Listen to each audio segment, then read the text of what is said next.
हमारे स्वर्गीय पिता, हम धन्यवाद करते हैं आज का दिन आपने बनाया, हमारे जीवनों में दिया पिता। हम जब आपके चरणों में आए हैं प्रभु, आपने हमें मौका दिया है। बाप धन्यवाद करते हैं इस सुबह के पहर में अपने वचन के द्वारा हम एक एक से बात करें प्रभु। आपका वचन गहराई से समझने के लिए आप हमारी सहायता करें, ताकि हमारे जीवनों में आपकी मर्जी पूरी हो जाए। आपके हाथ में सौंपते हैं पिता। धन्यवाद, आपने हमारी प्रार्थना को सुन लिया है। यीशु मसीह के नाम में मांगते हैं, आमीन। हालेलुया। आज हम परमेश्वर के वचन से देखेंगे अनुग्रह की वाचा किसके साथ बांधी गई थी। इससे पहले जो विषय हमने सीखा था कि क्या परमेश्वर ने मनुष्य जाति को पाप और दयनीय दशा में नाश होने के लिए छोड़ दिया है, वो विषय हमने सीखा था। आज हमारा विषय है अनुग्रह की वाचा किसके साथ बांधी गई थी। To whom was the covenant of grace made। हम देखते हैं, अगर हम परमेश्वर के वचन बाइबल को देखें, परमेश्वर का वचन है। इस परमेश्वर के वचन में 66 किताबें हैं, जिसमें 2 भाग हैं, पुराना नियम है और नया नियम है। और वास्तव में हम देखें तो ये इस परमेश्वर का वचन है, इसमें वायदे हैं, इसमें वाचाएं हैं। और मुख्य रूप से बाइबल में, पूरी बाइबल में 2 वाचाओं का वर्णन है। पहली वाचा कर्मों की वाचा, जो परमेश्वर ने आदम के साथ, प्रथम आदम के साथ बांधी थी। पहले आदम के साथ जो कर्मों की वाचा बांधी थी, कहाँ से शुरू हुई थी? उत्पत्ति 1 अध्याय का 1 वचन से, यानी बिल्कुल शुरुआत से वो वाचा शुरू होती है। और उत्पत्ति 3 अध्याय उसका 15 वचन तक वो वाचा चलती है, और वहाँ पे जाकर वो समाप्त हो जाती है। पहली वाचा उत्पत्ति 1 का 1 से उत्पत्ति 3 का 15 तक ही चलती है। और हम देखते हैं उसके बाद दूसरी वाचा, अनुग्रह की वाचा, कवनेंट ऑफ ग्रेस। ये अनुग्रह की वाचा कहाँ से शुरू होती है? उत्पत्ति 3 का 15 से शुरू होती है, और ये कहाँ तक जाती है? ये प्रकाशित वाक्य के अंतिम अध्याय के अंतिम वचन तक जाती है। यानी संपूर्ण बाइबल, उत्पत्ति 3 का 15 से लेकर उसके बाद संपूर्ण बाइबल में जो वाचा का वर्णन है वो है अनुग्रह की वाचा। अनुग्रह की वाचा के भी 2 भाग हैं।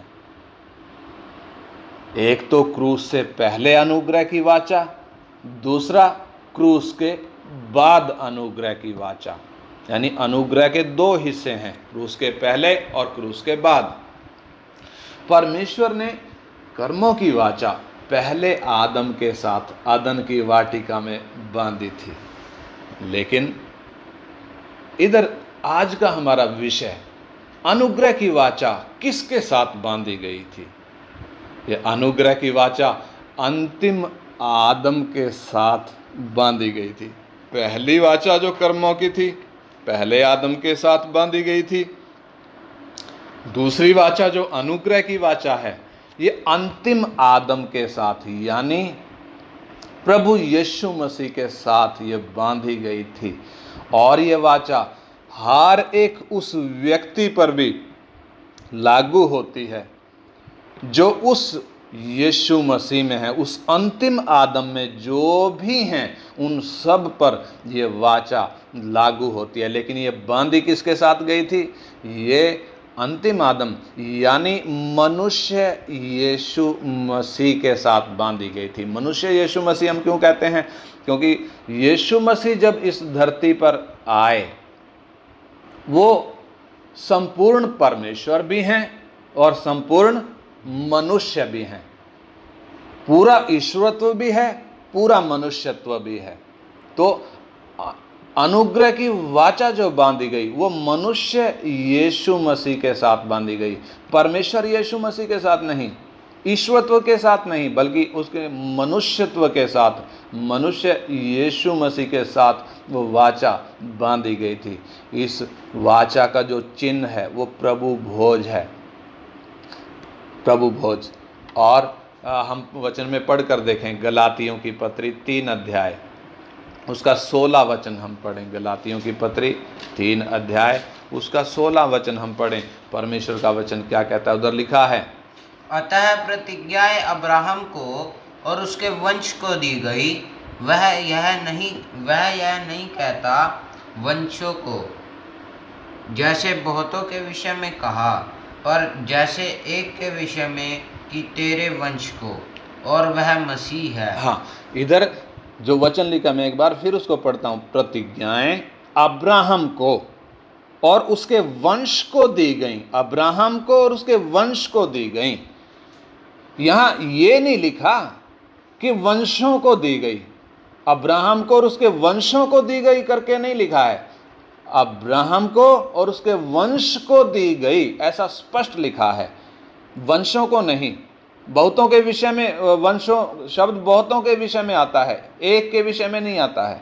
पर जैसे एक के विषय में कि तेरे वंश को, और वह यीशु मसीह है, और वह मसीह है, यानी अब्राहम के साथ किए गए वायदे प्रतिज्ञाएं, उसमें वाचा भी आती है, वो मसीह के द्वारा हम पर लागू हो गए हैं। जो अब्राहम से परमेश्वर ने वायदे किए थे, जो अब्राहम से परमेश्वर ने वाचा बांधी थी कि तेरे वंश के द्वारा पृथ्वी के सारे कुल आशीष पाएंगे, और वो वायदे जो अब्राहम के साथ थे परमेश्वर ने यीशु मसीह के द्वारा वो वायदे हम पर लागू कर दिए। यानी यीशु मसीह के द्वारा वो वायदे हमारे लिए भी हैं।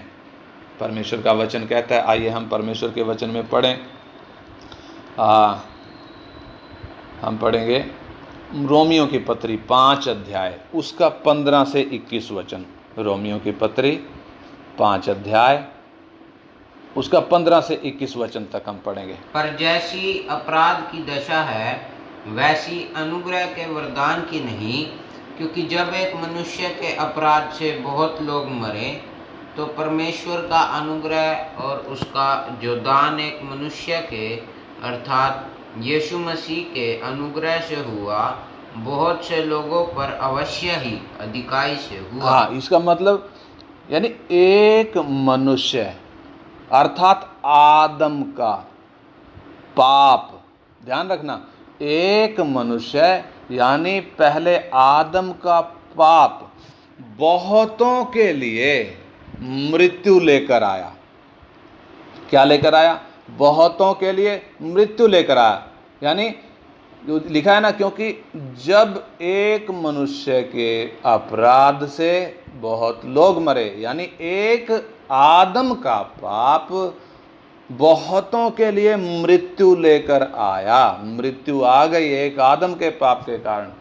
और आगे लिखा है कि तो परमेश्वर का अनुग्रह और उसका जो दान एक मनुष्य अर्थात मसीह यीशु के द्वारा है, अनुग्रह से हुआ, बहुत से लोगों पर अवश्य ही अधिकाई से हुआ।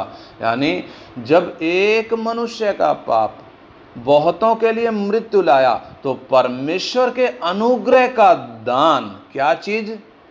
पहले आदम का पाप और इसमें परमेश्वर के अनुग्रह का दान एक मनुष्य यानी यीशु मसीह के द्वारा बहुतायत से क्या लेकर आया? माफी लेकर आया, हमारे लिए लाभ लेकर आया, हमारे लिए भलाई लेकर आया, हमारे लिए अधिकाई से जीवन लेकर आया। कौन? परमेश्वर के अनुग्रह का दान। पहले आदम का पाप मृत्यु लाया और परमेश्वर के अनुग्रह का दान एक मनुष्य यानी यीशु मसीह के द्वारा बहुतायत के साथ अधिकाई से हम पर हुआ है। इसका 16 वचन, जैसा एक मनुष्य के पाप करने का फल हुआ, वैसा ही दान की दशा नहीं, क्योंकि एक ही के कारण दंड की आज्ञा का फैसला हुआ, परंतु बहुत से अपराधों के कारण ऐसा वरदान उत्पन्न हुआ कि लोग धर्मी ठहरे। हाँ, इसका मतलब आदम के एक पाप के कारण, कितने पाप के कारण? एक पाप के कारण बहुतों के लिए मौत की सजा आ गई, एक पाप के कारण। जबकि यीशु के बहुत से पाप उठाने के कारण महिमा में जीवन आ गया। यानी पहले आदम का एक पाप लोगों के लिए मौत का कारण बन गया, लेकिन यीशु मसीह ने किया क्या? सारी दुनिया का पाप अपने ऊपर ले लिया। यानी सबके पाप उसने उठा लिए, बहुत से पाप उसने उठा लिए, और उससे हुआ क्या? महिमा में जीवन का भागी कौन हो गया? इंसान महिमा में जीवन का भागी हो गया। हालेलुया। आगे, क्योंकि जब एक मनुष्य के अपराध के कारण मृत्यु ने उस एक ही के द्वारा राज्य किया, तो जो लोग अनुग्रह और धर्म रूपी वरदान बहुतायत से पाते हैं, वे एक मनुष्य के अर्थात यीशु मसीह के द्वारा अवश्य ही अनंत जीवन में राज्य करेंगे। हाँ, इधर भी देखो, ध्यान दें, एक आदम के पाप के कारण मृत्यु ने सब पर राज्य किया। यानी मृत्यु कौन बन गई? राजा बन गई। किसके कारण? एक आदम के पाप के कारण मृत्यु ने सब पर राज्य किया। लेकिन वे सब जो परमेश्वर के अनुग्रह और धार्मिकता का दान पाते हैं, एक मनुष्य अर्थात यीशु मसीह के कारण अनंत जीवन में राज्य करेंगे। अनंत जीवन में क्या करेंगे?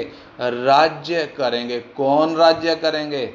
वो सब जो यीशु मसीह के द्वारा, एक यीशु मसीह के कारण परमेश्वर के अनुग्रह और धार्मिकता का दान पाते हैं, वो क्या करेंगे? राजा बनकर अनंत जीवन में राज्य करेंगे। यानी एक तरफ मृत्यु राज्य कर रही है राजा बनकर, और दूसरी तरफ कौन राजा बनकर राज्य करेंगे? जो यीशु मसीह पर विश्वास करते हैं। यानी एक आदम के कारण जो पाप हुआ है, मृत्यु ने राज्य किया, वो राजा बन गई। दूसरी तरफ परमेश्वर का अनुग्रह और धार्मिकता जब प्रकट हुई, एक मनुष्य यानी यीशु मसीह के कारण, वो सब जो उस पर भरोसा करते हैं, विश्वास करते हैं, उस एक यीशु मसीह के कारण अनंत जीवन में राज्य करेंगे। 18 वचन, इसलिए जैसा एक अपराध सब मनुष्यों के लिए दंड की आज्ञा का कारण हुआ, वैसा ही एक धर्म का काम भी सब मनुष्यों के लिए जीवन के निमित्त धर्मी ठहराए जाने का कारण हुआ। हाँ, इधर देखें तो आदम का पाप, क्या चीज? आदम का पाप सब के लिए दंड लाया। एक अपराध सब मनुष्यों के लिए दंड की आज्ञा का कारण हुआ का मतलब एक आदम का एक पाप सब के लिए दंड लाया। और दूसरी तरफ देखें तो यीशु मसीह की धार्मिकता, यानी उसके एक धर्म का एक काम, उसकी धार्मिकता मनुष्यों को परमेश्वर के साथ सही संबंध में लाई, ताकि वो अनंत जीवन के भागी हों। यानी एक पाप दंड लाया और दूसरे की धार्मिकता क्या लाई? परमेश्वर के साथ सही संबंध, यानी धार्मिकता। धर्मी ठहराए गए। बहुत से लोग क्या ठहराए गए? धर्मी ठहराए जाने का मतलब परमेश्वर के साथ सही संबंध में आ गए, धर्मी ठहराए गए। एक का पाप दंड लाया, दूसरे की धार्मिकता ने हमें धर्मी ठहराया। फिर 19 वचन, क्योंकि जैसा एक मनुष्य के आज्ञा न मानने से बहुत लोग पापी ठहरे, वैसे ही एक मनुष्य की आज्ञा मानने से बहुत लोग धर्मी ठहरेंगे। हाँ, इधर इसको समझें तो वचन को, आदम की अनाज्ञाकारिता ने बहुतों को पापी बना दिया। किसने? जैसा एक मनुष्य की आज्ञा ना मानने से, यानी एक मनुष्य की अनाज्ञाकारिता ने बहुतों को पापी ठहरा दिया। बहुत लोग पापी ठहरे।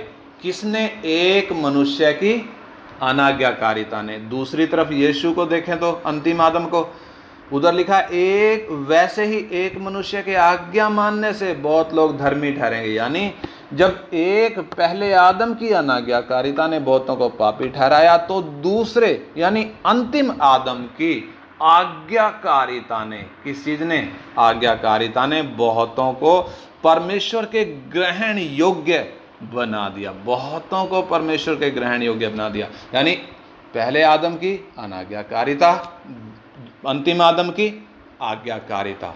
असर क्या किया? पहले आदम की अनाज्ञाकारिता ने बहुतों को पापी ठहराया, और अंतिम आदम की आज्ञाकारिता ने बहुतों को क्या ठहरा दिया? धर्मी ठहरा दिया, परमेश्वर के ग्रहण योग्य बना दिया। और 20 वचन, व्यवस्था बीच में आ गई कि अपराध बहुत हो, परंतु जहाँ पाप बहुत हुआ वहाँ अनुग्रह उससे भी कहीं अधिक हुआ। हाँ, इधर इसको समझे तो व्यवस्था बीच में आ गई कि अपराध बहुत हो। व्यवस्था अपराध लाने के लिए नहीं आई थी, इसको समझें ध्यान से। व्यवस्था बीच में आ गई कि अपराध बहुत हो। अपराध बहुत हों का मतलब अब तक ये इंसान ने अपना चेहरा देखा नहीं था, ये इंसान ने अब तक अपनी हालत देखी नहीं थी। व्यवस्था ने आकर इसको आईना दिखा दिया, इसको अपनी शक्ल दिखा दी, इसकी हालत दिखा दी। जब सीसीटीवी कैमरे सब जगह लग गए, जब लाल बत्ती हर चौराहे पर लग गई, जब हर सड़क पर लकीर खींच दी गई, तब क्या देखा? सब का चालान कट गया। यानी कि हम क्या देखते हैं? पहले अपराध नहीं दिखते थे, अब व्यवस्था आने से क्या दिखने लगे हैं? अपराध दिखने लगे हैं, पाप दिखने लगा है। व्यवस्था ने क्या प्रकट कर दिया? पाप को प्रकट कर दिया। वो पाप जो अब तक क्या था? छिपा हुआ था। वो पाप जो अब तक क्या था? छिपा हुआ था, प्रकट नहीं था, गिना नहीं जा रहा था। लेकिन व्यवस्था ने उस पाप को उजागर कर दिया। जैसे ही लाइट जली, पता चल गया इंसान किस हालत में पड़ा है। यानी व्यवस्था जब दी गई, ध्यान से समझें इस बात को। व्यवस्था, हम व्यवस्था में कई बार सोचते हैं व्यवस्था कितना मुश्किल है, कैसे पालन कर, कोई पालन उसका कर ही नहीं सकता। व्यवस्था के द्वारा कोई धर्मी नहीं ठहरता था। व्यवस्था धर्मी ठहराने के लिए नहीं दी गई थी, बल्कि व्यवस्था दी गई थी ताकि लोगों को मालूम हो जाए कि वे परमेश्वर के नियमों को मानने वाले नहीं हैं, बल्कि परमेश्वर के नियमों को तोड़ने वाले हैं। व्यवस्था ने कभी किसी को धर्मी नहीं ठहराया, बल्कि उसने तो सबका चालान काट दिया। लेकिन जितना अधिक पाप प्रकट हुए, लोगों का जितना ज्यादा क्या प्रकट हुआ? पाप प्रकट हुआ, उससे भी कहीं ज्यादा क्या प्रकट हो गया? क्रूस के द्वारा परमेश्वर का अनुग्रह उससे भी ज्यादा प्रकट हो गया।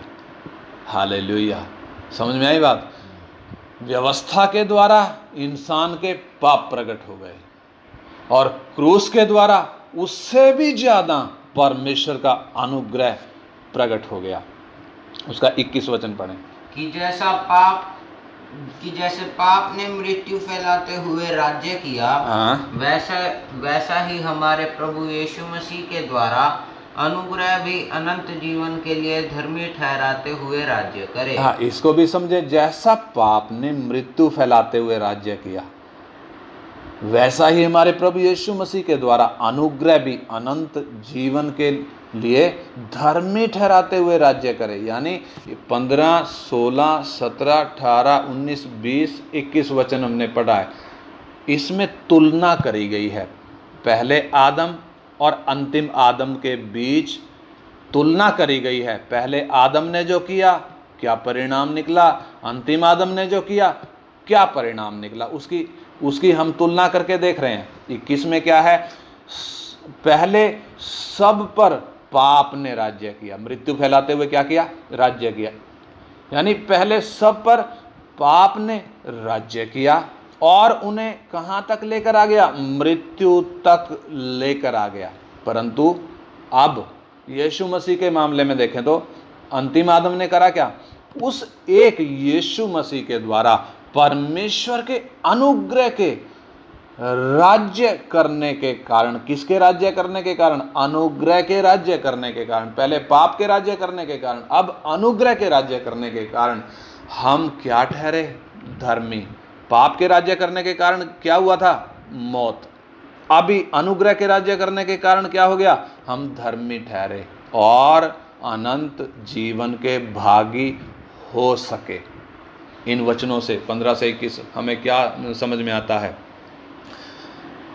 पहले आदम ने जो किया था, जो उधर जो बिगड़ा था, अंतिम आदम ने आकर उसको किस रीति से ठीक किया। ठीक केवल नहीं किया, उसकी तुलना हम देखते हैं किस रीति से जब पाप आया, पाप ने राज्य किया, यीशु मसीह के द्वारा किस रीति से धार्मिकता, अनंत जीवन आया।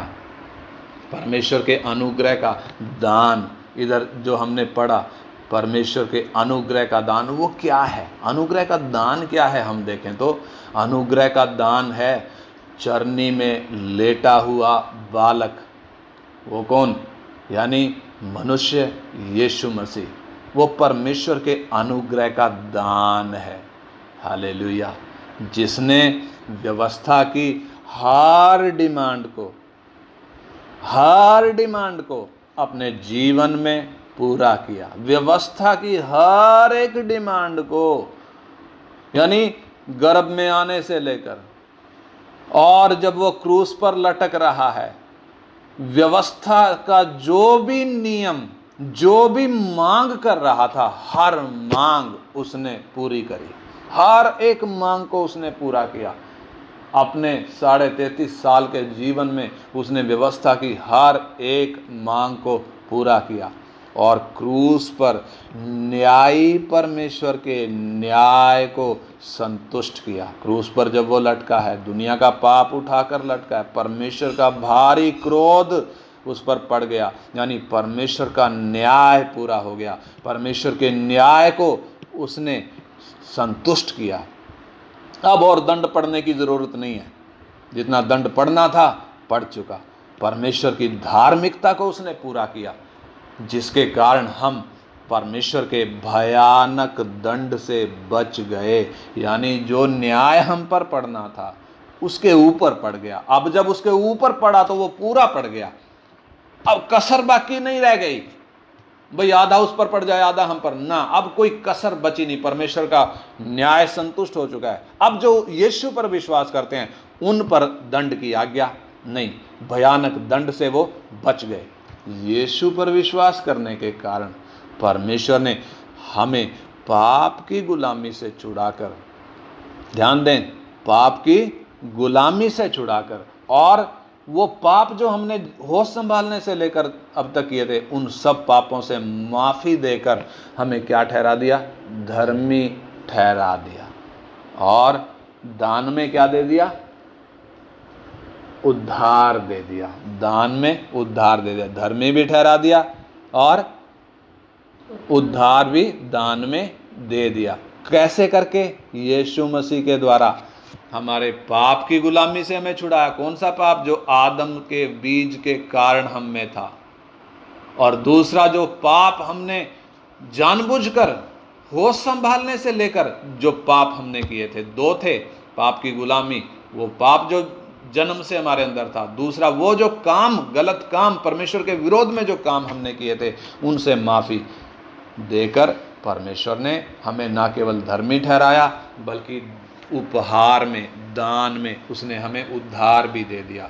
यानी अगर हम देखें तो, अगर हम पीछे जाकर देखें तो, आदम को जब बनाया था, परमेश्वर ने जब आदम को बनाया था, तो कैसा बनाया था? वो बच्चा नहीं था, ये गर्भ से पैदा नहीं हुआ था। अंतिम आदम को देखें तो वो कैसा था? वो गर्भ से पैदा हुआ छोटा बच्चा था। यानी दोनों में तुलना करें, एक बच्चा नहीं था। पहला आदम बच्चा नहीं बनाया था, पहले आदम को परमेश्वर ने जवान बनाया था। वो मेजर था, वो माइनर नहीं था। बालिग बनाया था, उसको नाबालिग नहीं बनाया था। परमेश्वर ने उसको जब बनाया था तो उसने बचपन नहीं देखा, वो गर्भ में नहीं आया, उसने बचपन नहीं देखा। वो जब बना है वो पूरा बालिग है, वो जवान है, उसने कभी बचपन नहीं देखा। और दूसरी तरफ यीशु मसीह को हम देखें तो उसने बचपन से, गर्भ से लेकर उसने दुख को महसूस किया है। बचपन में उसने दर्द को महसूस किया है। यानी पहले आदम ने जो दर्द महसूस नहीं किए, अंतिम आदम ने वो दर्द महसूस किए हैं।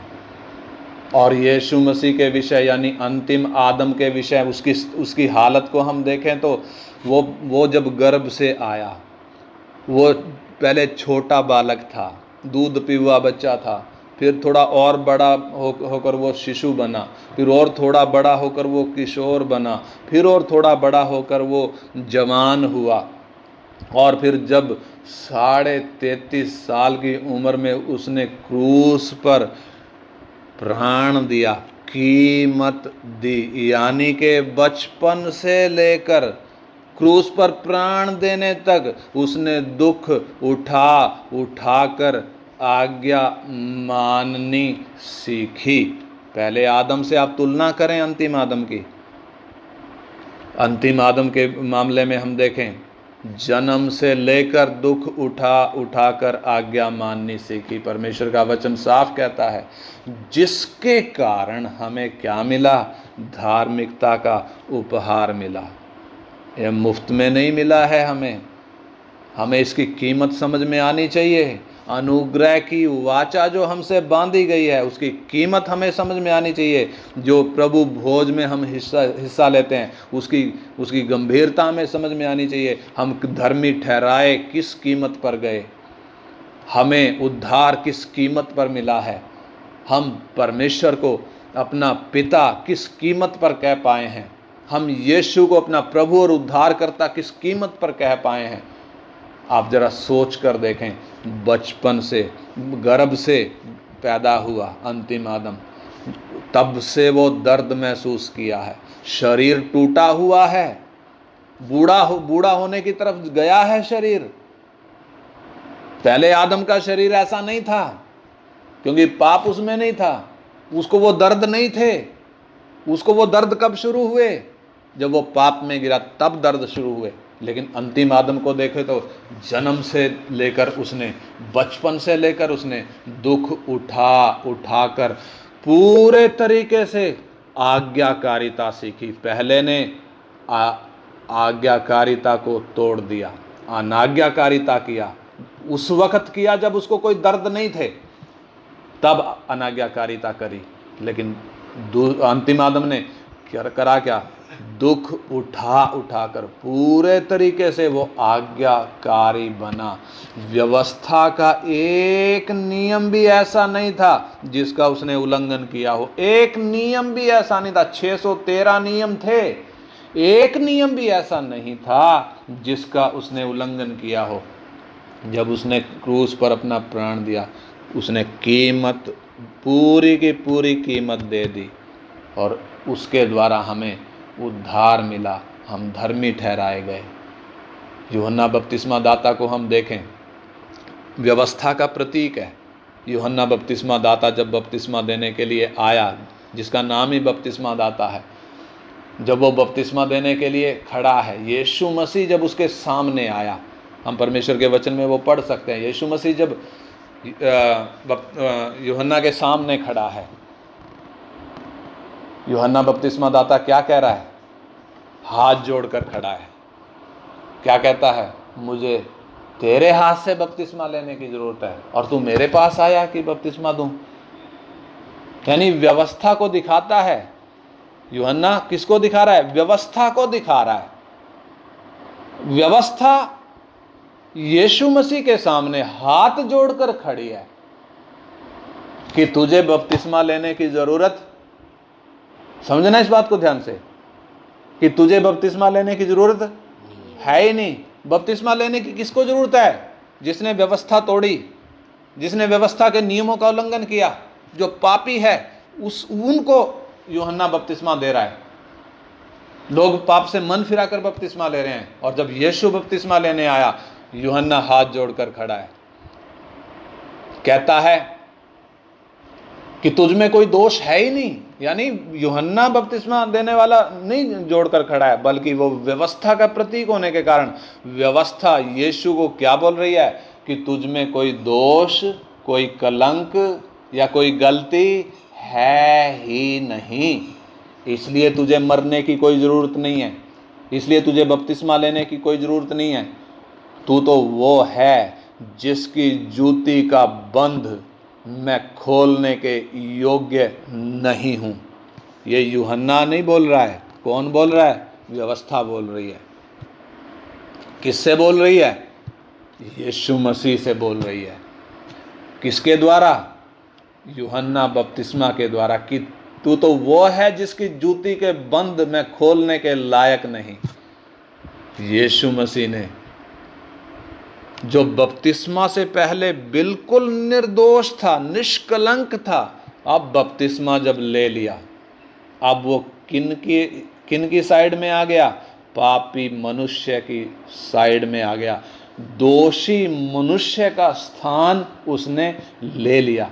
बपतिस्मा के द्वारा यीशु मसीह हमारे साथ, हम पापियों के साथ एक हो गया और घात किए जाने के लिए मेमना बन गया। ये गहरा विषय है। लोग बोल सकते हैं यीशु ने बपतिस्मा क्यों लिया? पापी था तभी लिया। सोच कर देखें, व्यवस्था हाथ जोड़कर सामने खड़ी है, तुझे बपतिस्मा लेने की ज़रूरत नहीं, तेरी जूती का बंद खोलने के मैं लायक नहीं, तू तो निर्दोष निष्कलंक है। लेकिन उसने उसने यूहन्ना से क्या बोला? ऐसा ही होने दे, क्योंकि हमें इस रीति से परमेश्वर की धार्मिकता को पूरा करना है। धार्मिकता को पूरा कैसे करना है? अंदर जो पाप मानव जाति में घुसा बैठा है, उस पाप को हमने इस रीति से निकालना है और परमेश्वर के ग्रहण योग्य धर्मी बनना है। परमेश्वर की धार्मिकता प्रकट होने का मतलब पाप पर दंड आए और इंसान जो पाप का भागी है वो पाप का पूरा पूरा दंड पाए। और यीशु ने बपतिस्मा इसलिए लिया ताकि पापी मानव जाति का पाप अपने ऊपर लेकर परमेश्वर के न्याय को पूरा करे। इसलिए जब वो बपतिस्मा लेकर मेमना बन गया है, घात होने वाला मेमना बन गया है, और हम देखते हैं यूहन्ना बपतिस्मा दाता उसे आते हुए देखकर क्या कहता है? देखो, ये परमेश्वर का मेमना है जो जगत का पाप उठा ले जाता है। हम इसको पढ़ सकते हैं, यूहन्ना 1:29 में पढ़ सकते हैं। और हम देखें तो पहले आदम ने जब पाप किया, कितनी देर लगी? पाप आने में कितनी देर लगी? पाप का एक काम कितनी देर में हो गया? पल भर में हो गया। पल भर में हो गया, देर नहीं लगी। लेकिन जब अंतिम आदम आया और जब उसने पाप के लिए कीमत दी, जब उसने धार्मिकता को प्रकट किया, कितना टाइम लगा? एक धर्म का काम करने में कितना टाइम लगा? 33.5 साल। कितना टाइम? 33.5 साल। यीशु मसीह गर्भ में जब आया और जब क्रूस पर उसने प्राण दिया, 33.5 साल का टाइम लगा एक धर्म का काम करने के लिए, एक पाप का काम करने के लिए 1 मिनट भी नहीं लगा। पल भर में फल तोड़ा और खाया, मन में विचार आया और पापी हो गया। फल तोड़कर खाना तो बाद की बात है, मन में विचार पल भर में आया, पाप में गिर गया।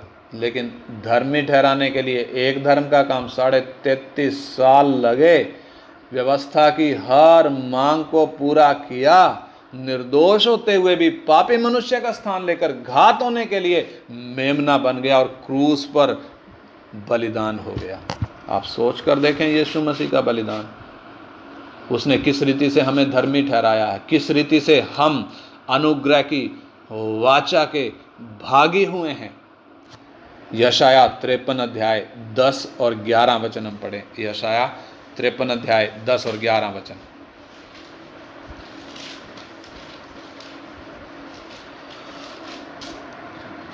तो भी यहोवा को यही भाया कि उसे कुचले। उसी ने उसको रोगी कर दिया। जब वह अपना प्राण दोष बलि करे तब वह अपना वंश देखने पाएगा। वह बहुत दिन जीवित रहेगा। उसके हाथ से यहोवा की इच्छा पूरी हो जाएगी। वह अपने प्राणों का दुख उठाकर उसे देखेगा और तृप्त होगा।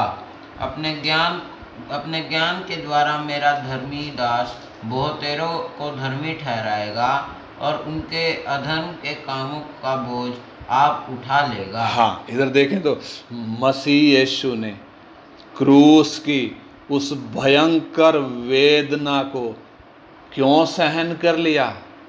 क्यों सहन कर लिया? वो भयंकर वेदना, मोटे मोटे बूंदें, पसीने के समान खून की बूंदें जब गतसमना बाग में बह रही थी, टपक रही थी, 3 बार प्रार्थना किया, भयंकर वेदना है, ये कटोरा हो सके तो हट जाए। प्रभु यीशु मसीह ने वो क्रूस की भयंकर वेदना को इसलिए सहन कर लिया ताकि ये वेदना मुझ पापी को सहन करनी ना पड़े, हम पापी मनुष्यों को सहन करनी ना पड़े। यीशु मसीह ने क्रूस की वो वेदना को सहन कर लिया। प्रभु यीशु मसीह द्वारा अपना प्राण बलिदान किए जाने के कारण हम धर्मी ठहरे। हम धर्मी ठहरने के पीछे बड़ी कीमत स्वर्ग को देनी पड़ी। हम इसको हल्के में ना लें। यीशु मसीह के द्वारा अपना प्राण बलिदान करने के कारण हम धर्मी ठहराए गए और अनुग्रह की वाचा के भागी हुए। हम अनुग्रह की वाचा के भागी कैसे हुए? यीशु मसीह के क्रूस पर अपना प्राण बलिदान करने के कारण। और तब जाकर हम अनुग्रह की वाचा के भागी हुए और हम पर क्या लगी है? यीशु के खून की मोहर लगी है। इसलिए जब यीशु मसीह प्रभु भोज पहली बार दे रहा है, क्या कहता है? कटोरा जब दे रहा है, लो इसमें से पियो, ये मेरा वो लहू है, नई वाचा का वो लहू है जो बहुतों के छुड़ौती के लिए बहाया जाता है। यानी वो वाचा का, नई वाचा का लहू, नई वाचा का लहू यानी उस अनुग्रह की वाचा का वो लहू है। उस अनुग्रह की वाचा में हम कैसे भागी हुए? यीशु के क्रूस पर प्राण देने के कारण, उसके खून के द्वारा हम पर मोहर लगी है। इसलिए जब हम रोमी 3 अध्याय उसका 3 से 5 पढ़ते हैं तो उधर क्या लिखा है? हम जितनों ने मसीह यीशु का बपतिस्मा लिया, उसकी मृत्यु का बपतिस्मा लिया है, उसकी मृत्यु का बपतिस्मा लिया है, सो उसकी मृत्यु का बपतिस्मा पाने से हम उसके साथ गाड़े गए। क्योंकि यदि हम उसकी मृत्यु की समानता में उसके साथ जुट गए हैं तो निश्चय उसके जी उठने की समानता में भी जुट जाएंगे। यानी यदि हमारा बपतिस्मा स्वर्ग में स्वीकार होना है तो हमारा यीशु मसीह के साथ एक होना अनिवार्य है। आज जो भी आ रहा है बपतिस्मा दे रहे हैं, जो भी आ रहा है बपतिस्मा दे रहे हैं, लेकिन बपतिस्मा यदि स्वर्ग में स्वीकार होना है तो हमारा यीशु मसीह के साथ एक होना अनिवार्य है। उधर लिखा है, सो उसकी मृत्यु का बपतिस्मा पाने से हम उसके साथ गाड़े गए। जितनों ने यीशु मसीह का बपतिस्मा लिया उसकी मृत्यु का बपतिस्मा लिया है, और जो उसकी मृत्यु की समानता में जुटे हैं वो ही निश्चय उसके जी उठने की समानता में भी जुट जाएंगे। लेकिन हम देखें तो कई बातों में उसके साथ एक होने में हम वो गंभीरता दिखाते नहीं हैं। संसार की बातों में हम चले जाते हैं, संसार प्यारा लगता है। कई बार ऐसा होता है, हम विश्वासियों को देखें, कईयों को गहने पहनने का शौक होता है, कईयों को देखें तो कईयों को बाल काले करने का शौक होता है, कईयों को अपने शरीर को सजाने का शौक होता है, किसको? वो जो परमेश्वर का मंदिर है, यानी यीशु मसीह के साथ एक होने में कई बातों में हम गंभीर नहीं हैं। जो होनी चाहिए, जो गंभीरता हमारे जीवन में होनी चाहिए, वो दिखती नहीं है। कई विश्वासियों को जब हम देखते हैं तो वो गंभीरता दिखती नहीं है। ऐसे में यीशु मसीह क्या बोलता है कि गंदगी तो मेरे साथ रह नहीं सकती, गंदगी तो मुझसे चिपक नहीं सकती। तू तो गंदा था, फिर भी मैं तेरे लिए गंदा बना। क्या तू मेरे लिए, मेरे साथ एक नहीं हो सकता? प्रभु हमसे क्या कह रहा है इस सुबह के पैर में? गंदगी तो मेरे साथ चिपक नहीं सकती। तू गंदा था, मैं तेरे लिए गंदा बना, तो क्या तू मेरे साथ एक नहीं हो सकता? क्या तू मेरे साथ एक नहीं हो सकती? यदि हम मसीह के साथ एक हो जाएं, तो लोगों ने जैसा यीशु के साथ व्यवहार किया, वैसा व्यवहार हमारे साथ होना अनिवार्य है, निश्चित है, पक्का होगा। यदि हम यीशु के साथ एक हो जाएं, निंदा, बदनामी, बुराई पक्का आएगी, गालियां पक्का आएंगी। जो यीशु के साथ हुआ हमारे साथ भी होगा यदि हम यीशु के साथ एक हो जाएं। इसलिए हम एक होने में डरते हैं। कई हैं जो एक होना नहीं चाहते, निंदा बदनामी उठाना नहीं चाहते, जिनको रिश्तेदार प्यारे हैं, संसार प्यारा है, वो यीशु के साथ एक होना नहीं चाहते। लेकिन इस सुबह के पहर में अनुग्रह की वाचा के भागी कौन हैं? केवल वो जो यीशु के साथ एक हो गए हैं। मैं और आप आइए विचार करके अपने जीवन को जांचें। क्या मैं और आप प्रभु यीशु मसीह के साथ एक हो गए हैं? लोग भला बुरा कहेंगे, गालियां देंगे। ये गालियां, आप ध्यान दें, हमें जो गालियां मिलती हैं, क्या यीशु के साथ एक होने के कारण मिल रही हैं, या हमने कोई कांड किया है उसके कारण हमें गालियां मिल रही हैं? हमें डंडे जो पड़ रहे हैं, क्या हमारी गलती के कारण या यीशु के साथ एक होने के कारण? आइए हम यीशु के साथ एक होने के कारण आने वाली बुराइयों को, समस्याओं को, गालियों को, निंदा बदनामी को सहने के लिए खुशी के साथ तैयार हो जाएं। मेरे प्रभु ने वो सहा। आइए हम भी प्रभु के साथ एक हो जाने के लिए समर्पण करें। अनुग्रह की वाचा हमारे प्रभु यीशु के साथ बांधी गई थी, और उस पर विश्वास करने के कारण, उसको जीवन देने के कारण उस वाचा का मैं और आप भी भागी हुए हैं। इसलिए आइए हम उसके साथ एक होने के लिए समर्पण करें। उसकी मृत्यु की समानता में हम जुट जाएं।